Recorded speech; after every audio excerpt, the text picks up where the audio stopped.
ज्वालामुखी राष्ट्रीय राजमार्ग 88 पर कार और मोटरसाइकिल के बीच हुई जोरदार टक्कर में एक की मौत, 3 घायल। ऐतिहासिक बाड़ीधार में एक दिवसीय रेड क्रॉस मेले में आशीर्वाद देने पहुंचे प्रसिद्ध बड़ा देव प्रतिभा सिंह ने किया मेले का शुभारंभ। क्षेत्र में 38 करोड़ की योजनाओं के किए लोकार्पण व शिलान्यास। प्रदेश में पहली बार होगा स्टेट ओलंपिक गेम्स का आयोजन। शनिवार को राज्यपाल शिमला में ओलंपिक मशाल को दिखाएंगे हरी झंडी। 20 जून को कुल्लू पहुंचेगी ओलंपिक टॉर्च। और वल्लभ महाविद्यालय में नया शैक्षणिक सत्र शुरू। एडमिशन के लिए आवेदक भारी संख्या में ले रहे भाग। 1 जुलाई से कक्षाएं होगी आरंभ। नमस्कार, आप देख रहे हैं HP 24x7। मैं हूं जनीशा चौहान। ज्वालामुखी के राष्ट्रीय राजमार्ग में अंधेदी हट्टी पंचायत में कार और मोटरसाइकिल के जोरदार टक्कर हो गई, जिसमें मोटरसाइकिल पर सवार 2 लड़कों में से एक की मौके पर ही मौत हो गई, जबकि दूसरे को टांडा अस्पताल रेफर कर दिया गया है। कार में सवार लोगों को भी चोटें आई हैं, जिन्हें सिविल अस्पताल में भर्ती करवाया गया है। वहीं पुलिस ने स्थानीय लोगों के बयान पर मोटरसाइकिल वाले के खिलाफ मामला दर्ज कर लिया है। स्थानीय लोगों की मदद से घायलों को सिविल हॉस्पिटल ज्वालामुखी लाया गया। मोटरसाइकिल पर सवार एक की मौत हो गई, जिसकी पहचान अनिल कुमार पुत्र जोगेंद्र कुमार आरओ फतेहपुर तहसील नादौन का रहने वाला और दूसरे की पहचान साहिल कुमार पुत्र तिलकराज आरओ वसारल हमीरपुर के रूप में हुई है। वहीं सब इंस्पेक्टर सुरेश कुमार ने बताया कि मोटरसाइकिल नादौन से ज्वालाजी जा रही थी और कार सवार ज्वालामुखी से नादौन जा रहा था। मोटरसाइकिल के ओवर स्पीड में होने की वजह से ये हादसा हो गया। उन्होंने बताया कि पुलिस ने स्थानीय लोगों के बयान पर मोटरसाइकिल वाले के खिलाफ मामला दर्ज कर लिया है। एक मोटरसाइकिल जो नादौन से ज्वालामुखी की तरफ जा रहा था और कार जो है ज्वालामुखी रानीताल ज्वालामुखी से होती हुई नादौन की तरफ जा रही थी। तो मोटरसाइकिल चालक था, उसमें मोटरसाइकिल चालक के साथ एक और व्यक्ति बैठा हुआ था। मोटरसाइकिल इतनी ज़्यादा स्पीड में था कि उन्होंने कार को टक्कर मारी और टक्कर मारते कार भी घूम गई और मोटरसाइकिल का चालक जो है वो मौके पर जो है एक्सपायर हो गया और उसे जो है तुरंत स्थानीय लोग अस्पताल ज्वालामुखी ले गए। वहाँ डॉक्टर ने उसे मृत घोषित कर दिया और दूसरे को टांडा रेफर कर दिया है। और जो कार चालक और उसकी साथ बाइक बैठी हुई थी, उनका उपचार सिविल हॉस्पिटल ज्वालामुखी में चल रहा है। मामला फिलहाल तो लोगों की स्टेटमेंट और मौके के हालात से मामला जो है मोटरसाइकिल चालक के खिलाफ दर्ज है। हिमाचल प्रदेश में पहली बार राज्य स्तरीय ओलंपिक गेम्स का शुभारंभ होने जा रहा है। शनिवार को प्रदेश की राजधानी शिमला में महामहिम राज्यपाल आचार्य देवव्रत ओलंपिक मशाल को हरी झंडी दिखाकर रवाना करेंगे। इस दौरान एसोसिएशन के अध्यक्ष अनुराग ठाकुर सहित कई अन्य गणमान्य उपस्थित रहेंगे। यह जानकारी जिला कुल्लू ओलंपिक एसोसिएशन के अध्यक्ष प्रताप ठाकुर ने पत्रकार वार्ता को संबोधित करते हुए दी। इस मौके पर प्रताप ठाकुर ने कहा कि अनुराग ठाकुर ने जिस तरह से क्रिकेट में नई क्रांति लाई थी, ठीक उसी तरह अब प्रदेश में ओलंपिक खेलों को भी बढ़ावा दिया जा रहा है। उन्होंने खिलाड़ियों, आम जनता, खेल एसोसिएशन से इस ओलंपिक को कामयाब बनाने की अपील की है। उन्होंने बताया कि जब मशाल कुल्लू पहुंचेगी तो यहाँ पर विभिन्न स्कूलों के बच्चों के अलावा कई लोग भाग लेंगे। इसके अलावा सबसे छोटे व सबसे बुजुर्ग प्रतिभागी व बेस्ट सेल्फी ग्रुप अवार्ड भी दिए जाएंगे। ओलंपिक एसोसिएशन के जिला अध्यक्ष प्रताप ठाकुर ने बताया कि कुल्लू में 20 जून को ओलंपिक टॉर्च पहुंचेगी। उन्होंने बताया कि यह ओलंपिक मशाल ढालपुर से लेकर रामबाग तक चलेगी और इसमें सभी वर्गों के लोग हिस्सा लेंगे। जो इवेंट है, हम कुल्लू वालों के लिए जो ओलंपिक एसोसिएशन की तरफ से, हिमाचल ओलंपिक एसोसिएशन की तरफ से हो रहा है, हिमाचल टॉर्च रन, ये फर्स्ट टाइम हिमाचल में हो रहा है और हम कुल्लू वालों के लिए हम इसमें प्राउड फील करते हैं कि जो ये टॉर्च रन सारे डिस्ट्रिक्ट कवर करके 20 को 20 तारीख को 3 बजे इधर पहुंच रही है और 4 बजे जो है टॉर्च रन हमारे क्रिकेट ग्राउंड ढालपुर से और रामबाग अखाड़े में ख़त्म होगा। तो इसका विशेष रूप से यही रहेगा कि जो हमारे नेशनल ओलंपिक एसोसिएशन के वाइस प्रेसिडेंट अनुराग ठाकुर जी हैं और स्टेट भी प्रेसिडेंट है हमारे, उन्होंने पहल की है, फर्स्ट टाइम पहल की है कि जो हमारे युवा हैं वो इस सारे जितने भी हमारे ओलंपिक एसोसिएशन जो एफिलिएटेड गेम्स है, ये सब इकट्ठे हों, हम लोग इकट्ठे हों और एक हमारा जो हिमाचल का जो युवा है वो आगे बढ़े इसमें। बता दें कि ओलंपिक एसोसिएशन द्वारा हिमाचल में पहली बार राज्य स्तरीय ओलंपिक गेम्स का हमीरपुर में 22 से 25 जून तक आयोजन होगा। शनिवार को शिमला से रवाना होने वाली ओलंपिक मशाल शिमला से 10 बजे रवाना होगी और दोपहर 1 बजे सोलन पहुंचेगी। वहीं 18 जून को 10 बजे पांवटा साहिब और 4 बजे ऊना पहुंचेगी। 19 को 10 बजे नूरपुर से शुरू होगी और 1 बजे कांगड़ा पहुंचेगी। 20 को 10 बजे जोगिंद्रनगर और 4 बजे कुल्लू पहुंचेगी। 21 को 9 बजे मंडी व 1 बजे बिलासपुर पहुंचेगी। वहीं 22 जून को यह मशाल 2 बजे हमीरपुर पहुंचेगी और राज्य स्तरीय ओलंपिक का आगाज होगा। एसोसिएशन ने इसका स्लोगन चल हिमाचल खेल हिमाचल, खेलेगा युवा जीतेगा हिमाचल दिया है। इस ओलंपिक में 11 खेलें जिनमें hockey, athletics, boxing, basketball, judo, kabaddi, volleyball, wrestling, weight lifting, kho kho, shooting जैसी प्रतियोगिताएं आयोजित की जाएंगी। बिलासपुर और सोलन की सीमाओं पर ऊंची धारों में स्थित बड़ी धार में 1 दिवसीय मेले का आयोजन किया गया। मेले का शुभारंभ रेड क्रॉस अध्यक्षा प्रतिभा सिंह ने किया। इस अवसर पर वन मंत्री ठाकुर सिंह भरमौरी भी उपस्थित रहे। वहीं इस उपलक्ष्य पर क्षेत्र के विकास के लिए 38 करोड़ की विभिन्न योजनाओं के शिलान्यास व लोकार्पण भी किए गए। मान्यता है कि पांडवों के अज्ञातवास के दौरान 5 पांडव भगवान शिव को ढूंढते हुए हिमाचल की धरती पे आए थे और बड़ी धार में रुके थे। उसी समय से यह स्थान प्रसिद्ध हो गया। कहा जाता है कि पांडवों के बड़े भाई युधिष्ठिर के रूप में ही कलयुग के अवतार बड़ा देव विराजमान है। इस मेले के दौरान हिमाचल प्रदेश के अलग अलग स्थानों पर देवताओं के रूप में मौजूद पांडव इस स्थान पर मिलने के लिए आते हैं, जिनके ऊपर लोगों की गहरी आस्था है। बड़ी धार में युधिष्ठिर के रूप में मौजूद प्रसिद्ध देवता बड़ा देव पूरे गाजे बाजे के साथ यहां पहुंचते हैं और भारी संख्या में लोग इस मेले में पहुंचकर देवता के पास अपनी फरियादें लगाते हैं, जिनको बड़ा देव पूरा करते हैं। न्यास किया गया जिसमें कम से कम 38 करोड़ लागत से ये सारी स्कीमें पूरी हुई। और मैं जैसा राजेंद्र ठाकुर यहाँ कह रहे थे कि हमारी सरकार कभी भी कोई झूठी घोषणा नहीं करती और ना कोई लोगों को आश्वासन देने के लिए ये कार्यक्रम किया गया। जैसा इन्होंने दावे के साथ भी कहा कि आप स्वयं उन पट्टिका को देख सकते हैं, उसको चाहे वो टीवी के माध्यम से पत्रकार भी जाकर देख सकते कि क्या क्या कार्यक्रम यहाँ पर राज साहब ने दिए।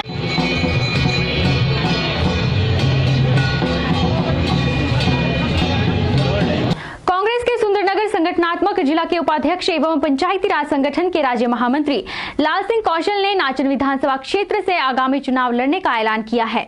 उन्होंने कहा कि पिछले 25 वर्षों से वे कांग्रेस पार्टी की सेवा करते आ रहे हैं और आज नाचन का हर कांग्रेसी कार्यकर्ता हताश है। यह शब्द उन्होंने पत्रकार वार्ता के दौरान कहे। सुंदरनगर संगठनात्मक जिला के उपाध्यक्ष एवं पंचायती राज संगठन के राज्य महामंत्री लाल सिंह कौशल ने कहा कि नाचन में कांग्रेस का टिकट हासिल करने के लिए कई लोग सामने आ रहे हैं। टिकट मांगना कोई गुनाह नहीं है। कौशल ने कहा कि उन्होंने बड़ा देव कमरूनाग के मंदिर में शीश नवाने के बाद काढ़ी कमरूनाग और दिश्ती पंचायतों से अपने चुनाव जनसंपर्क अभियान का आगाज कर दिया है। लाल सिंह ने कहा कि नाचन में कांग्रेस के कार्यकर्ता अच्छा नेतृत्व चाह रहे हैं। उन्होंने कहा कि कांग्रेस को मजबूत करने के लिए वे कांग्रेस हाईकमान से टिकट की मांग करेंगे और उन्हें हाईकमान अगर टिकट देती है तो वे नाचन से कांग्रेस की सीट हाईकमान की झोली में डालेंगे। जहां नाचन चुनाव क्षेत्र का प्रश्न है, नाचन चुनाव क्षेत्र में लोगों में थोड़ी असमंजस की जो स्थिति बनी हुई है, बहुत सारे नेता जो है टिकट के लिए टिकट की मांग कर रहे हैं। उन्हीं नेताओं में से मैं भी कांग्रेस पार्टी की सेवा में 26 वर्षों से समर्पित हूं। मैं संगठन में 26 वर्षों से निरंतर काम कर रहा हूं।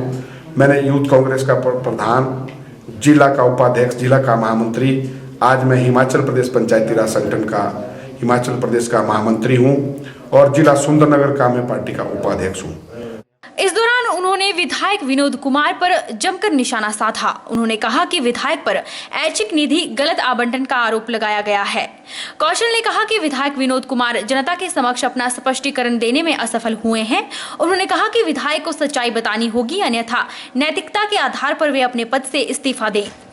हमारे जो माननीय विधायक हैं आदरणीय श्री विनोद कुमार जी, उनका अखबारों की सुर्खियों में कई दिनों से खबरें आ रही है कि उन्होंने अपनी विधायक नीति का दुरुपयोग किया है।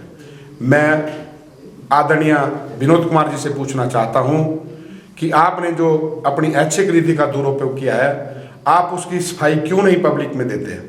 अगर आप साफ हैं, पाकदामन हैं, तो उस चीज़ को आप पब्लिक के बीच में जाकर के बात आप बताइए। नहीं तो हम चाहते हैं हिमाचल प्रदेश कांग्रेस का पंचायती राज संगठन के लोग कि आपको नैतिकता के आधार पे जो है अपना इस्तीफा हिमाचल प्रदेश सरकार को जो है सौंप देना चाहिए। हिमाचल पेंशनर संघ बिलासपुर ने आज अपना स्थापना दिवस समारोह मनाया। नगर के धोलारा मंदिर में आयोजित इस समारोह में जिला भर के पेंशनर्स ने भाग लिया। समारोह में राष्ट्रीय पुरस्कार से सम्मानित शिक्षक ओम प्रकाश गर्ग बतौर मुख्य अतिथि शामिल हुए। इस अवसर पर पेंशनर्स ने सरकार से उनकी लंबित पड़ी मांगों को पूरा करने की अपील की और प्रदेश कार्यकारिणी के प्रति अपना रोष व्यक्त किया। हमारी मुख्य मांग है कि जिनकी आयु 65, 70 और 75 हो गई है, उनको सरकार से हमने 17 दिसंबर 2016 को पीटरहॉफ में जो हिमाचल प्रदेश पेंशन एसोसिएशन की मीटिंग हुई थी, उसमें 5, 10 और 15% मूल वेतन में मिलाकर पेंशनों को लाभ देने की बात हुई थी, जो माननीय मुख्यमंत्री महोदय ने भी माना था। लेकिन 6 माह बीतने के बाद सरकार ने भी मांग को पूरा करने की कोशिश नहीं की है। तो हमारा सरकार से अनुरोध है कि पेंशनों की जो मांगे हैं, उचित मांगे हैं, 5, 10 और 15% जो मूल वेतन में मिलाना है, उसको सरकार शीघ्र से अतिशीघ्र इस मांग को पूरा करे। उपायुक्त संदीप कदम ने सुंदरनगर उपमंडल के अंतर्गत विभिन्न योजनाओं व कार्यक्रमों की समीक्षा की और लोगों से संवाद स्थापित कर जन समस्याओं का भी निपटारा किया। इस अवसर पर लोगों को विशेष तौर पर आपदा प्रबंधन के बारे में जागरूक किया गया। अपने 1 दिवसीय प्रवास कार्यक्रम के अंतर्गत डीसी ने उपमंडल की सभी ग्राम पंचायतों में विकास योजनाओं व कार्यक्रमों के क्रियान्वयन की समीक्षा की। विशेष तौर पर आपदा प्रबंधन के बारे में लोगों को जागरूक किया गया। इसके अतिरिक्त सूक्ष्म बीमा योजना, मंडी विकास अभियान, मेरी लाडली अभियान और नशा मुक्ति के बारे में चलाए जा रहे अभियान की प्रगति के बारे में भी जानकारी प्राप्त की। उन्होंने नेरी खड्ड पर पुल का भी निरीक्षण किया। उपायुक्त ने लोगों से आग्रह किया कि वे सरकार की ओर से संचालित जन कल्याणकारी योजनाओं का लाभ उठाएं। डीसी ने कहा कि मंडी विकास अभियान के अंतर्गत विभिन्न तत्वों को सम्मिलित कर जिला में कल्याणकारी कार्यक्रमों के सफल क्रियान्वयन का प्रयास किया गया है। व्यापार मंडल मनाली समय समय पर विभिन्न सामाजिक कार्यों में अपनी अहम भूमिका निभाता आ रहा है। व्यापार मंडल मनाली ने सेव संस्था के साथ मिलकर माल रोड पर लगाए गए फूलों और पेड़ों को जानवरों व कूड़े कचरे से बचाने के लिए जालियां लगाई गई। व्यापार मंडल मनाली के महासचिव सुदर्शन भट्ट ने बताया कि हम सभी को समाज के उत्थान के लिए प्रयास करते रहने चाहिए।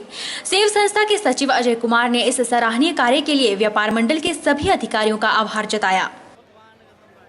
व्यापार मंडल मनाली की ओर से सेव संस्था को ये जालियां दी जा रही है, जो मनाली माल रोड की फूलवारियों पर लगाई जाएगी।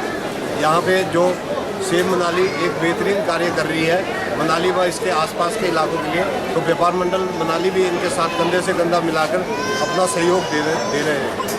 जिला के कोटली में 8 वर्षीय बच्चे से बलात्कार की कोशिश का मामला सामने आया है। आरोपी बलदेव को वारदात के बाद पुलिस ने गिरफ्त में लिया है और उससे पूछताछ जारी है। यह जानकारी डीएसपी हितेश लखनपाल ने दी। उन्होंने बताया कि धारा 376 और 511 के तहत मामला दर्ज किया गया है। डीएसपी ने बताया कि मामले की जानकारी मिलते ही आरोपी के तहत एफआईआर दर्ज कर ली गई है और धारा 376 व 511 के तहत मामला दर्ज कर लिया गया है। उन्होंने बताया कि आरोपी बलदेव से पूछताछ जारी है। कल एक हमारे पास कंप्लेंट आई, उसमें कंप्लेंट में बताया गया कि एक 8 साल की बच्ची है जिसके साथ किसी ने रेप अटेम्प्ट किया। पुलिस तुरंत मौके पर पहुंची और बलदेव नाम के लड़के को, जो बलदेव अलियास अप्पू जो 28 साल का है, उसको अरेस्ट किया। इसको आज जो लड़की का जो है पिछले कल ही मेडिकल करा दिया गया। इसमें एफआईआर दर्ज की गई। एफआईआर 376, 511, 8 को एक्सपेक्ट में किया है। आज 164 का स्टेटमेंट होगा। वल्लभ महाविद्यालय में नया शैक्षणिक सत्र आज से आरंभ हो गया है, जिसके लिए आवेदक भारी संख्या में एडमिशन के लिए आवेदन कर रहे हैं। वहीं आवेदकों को विषय चयन में किसी तरह की मुश्किल ना हो, इसके लिए कॉलेज प्रशासन उनका मार्गदर्शन भी कर रहा है। वहीं कॉलेज प्राचार्य ने बताया कि नए शैक्षणिक सत्र में एडमिशन लेने के लिए आवेदक भारी संख्या में भाग ले रहे हैं, जिसमें अध्यापक भी उनका पूरा मार्गदर्शन कर रहे हैं।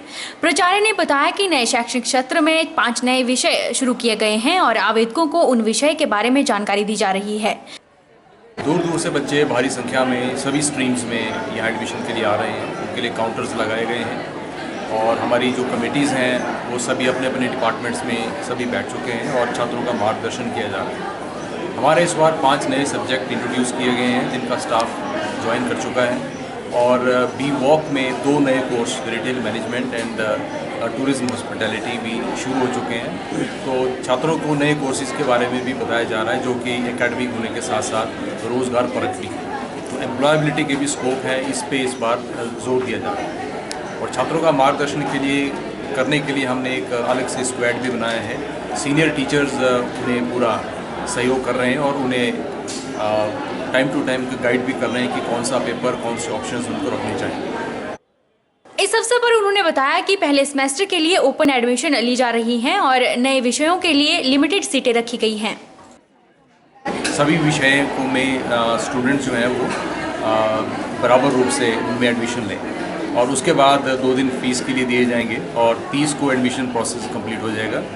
अभी हमने स्टाफ मीटिंग की तो उसमें हम लोगों ने कुछ एक जो नए चैलेंजेस हैं, नए कोर्सेज हैं, और मेन एम्फेसिस हमारा इस बार एम्प्लॉयबिलिटी ऑफ स्टूडेंट्स पे रहेगा, जिसमें हमने बात की है CII चंडीगढ़ में नॉर्थ जोन में, वहाँ का जो CEO है उनसे बात हुई थी मेरी। तो हम इस सेशन में चाहेंगे कि इंडस्ट्री की पार्टिसिपेशन भी हो, जिसमें हमारे छात्रों को मार्गदर्शन मिले और वो उन्हें कुछ रोज़गार के बारे में भी बताएं। तो शिक्षा जो है केवल एकेडमिक एक्टिविटी नहीं बल्कि रोज़गार से भी इसको जोड़ने की बहुत ज़रूरत है। वल्लभ महाविद्यालय मंडी में नए शैक्षणिक सत्र के मद्देनजर कॉलेज प्रशासन द्वारा बैठक का आयोजन किया गया, जिसमें कॉलेज के सभी टीचिंग स्टाफ ने भाग लिया। बैठक में नए शैक्षणिक सत्र में शिक्षा के साथ साथ रोजगार क्षेत्र की भागीदारी के बारे में चर्चा हुई, ताकि विद्यार्थियों को रोजगार क्षेत्र के बारे में मार्गदर्शन मिल सके। यह जानकारी कॉलेज प्राचार्य ने दी। वल्लभ महाविद्यालय के प्राचार्य ID शर्मा ने जानकारी देते हुए कहा कि विद्यार्थियों को शिक्षा के साथ साथ रोजगार क्षेत्र का मार्गदर्शन भी मिले, इसके प्रयास नए शैक्षणिक सत्र में किए गए हैं। उन्होंने कहा कि शिक्षा को रोजगार से जोड़ना जरूरी है, ताकि विद्यार्थियों को शिक्षा प्राप्त करने के बाद रोजगार के लिए भटकना न पड़े। अभी तो इस बार हमने 6000 प्रोस्पेक्टस को प्रिंट किया है और अभी तकरीबन 300 से ज़्यादा प्रोस्पेक्टस बिक चुके हैं, और आज उम्मीद है कम से कम कोई 1000-1500 के आसपास आज सेल हो जाएगी। और स्टूडेंट्स दूसरे डिस्ट्रिक्ट से भी हमारे पास आ रहे हैं इन कोर्सेज़ के कारण। अभी तो 23 तारीख तक तो इनके फॉर्म लिए जाएंगे, उसके बाद इनकी काउंसलिंग की जाएगी ताकि सभी सब्जेक्ट्स में बराबर सीट्स बटें और सभी विषयों में स्टूडेंट्स जो हैं वो बराबर रूप से उनमें एडमिशन लें, और उसके बाद 2 दिन फीस के लिए दिए जाएंगे और 30 को एडमिशन प्रोसेस कंप्लीट हो जाएगा और पहली से क्लासेस इनकी शुरू हो जाएगी। अभी हमने स्टाफ मीटिंग की तो उसमें हम लोगों ने कुछ एक जो नए चैलेंजेस हैं, नए कोर्सेज हैं, और मेन एम्फेसिस हमारा इस बार एम्प्लॉयबिलिटी ऑफ स्टूडेंट्स पे रहेगा, जिसमें हमने बात की है CII चंडीगढ़ में नॉर्थ जोन में, वहाँ का जो CEO है उनसे बात हुई थी मेरी। तो हम इस सेशन में चाहेंगे कि इंडस्ट्री की पार्टिसिपेशन भी हो, जिसमें हमारे छात्रों को मार्गदर्शन मिले और वो उन्हें कुछ रोज़गार के बारे में भी बताएं। तो शिक्षा जो है केवल एकेडमिक एक्टिविटी नहीं बल्कि रोज़गार से भी इसको जोड़ने की बहुत ज़रूरत है। किसान बचाओ हिमाचल बचाओ अभियान समिति ने हिमाचल अधिकार आंदोलन के तहत महाधरना शुरू किया है। समिति किसानों को उनके हक दिलाने के लिए मंडी के सेरी चाननी में एकजुट हुई है। वहीं समिति के संयोजक देशराज शर्मा ने कहा कि किसानों का कर्ज माफ किया जाए और सब्सिडी सीधा किसानों को दी जाए। किसानों के कर्ज माफ करो, माफ करो, माफ करो। फसलों के लाभकारी दाम तय करो, तय करो, तय करो। हिमाचल प्रदेश का जो किसान है, गांव में ना तो आमदनी वाले साधन हैं और ना ही कोई तकनीकी विकास है, तो आज यहाँ किसान बचाओ हिमाचल बचाओ अभियान, ये जो किसानों की कर्ज माफ़ी और फसलों के लाभकारी दाम दिलाने के लिए यहाँ महाधरना पर तमाम किसान लोग यहाँ बैठे हैं।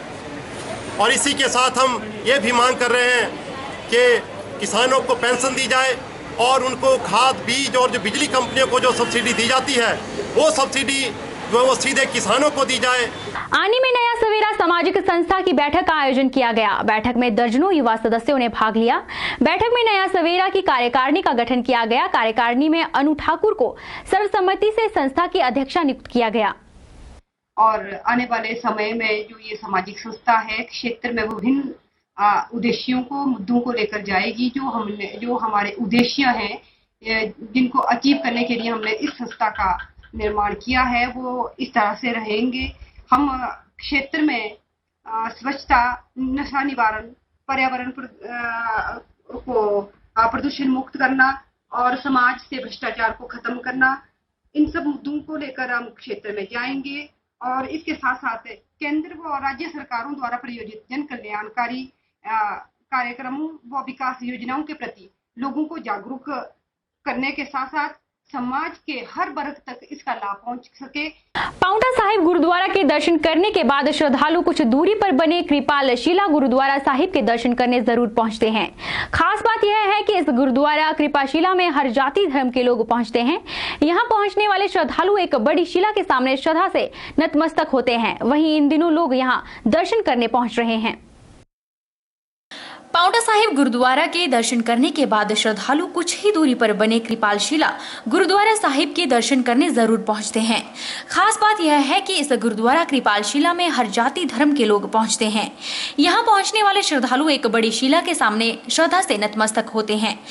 कहते हैं कि एक सिख संत बाबा कृपाल दास इस शिला पर बैठकर घंटों तक तपस्या में मगन रहते थे।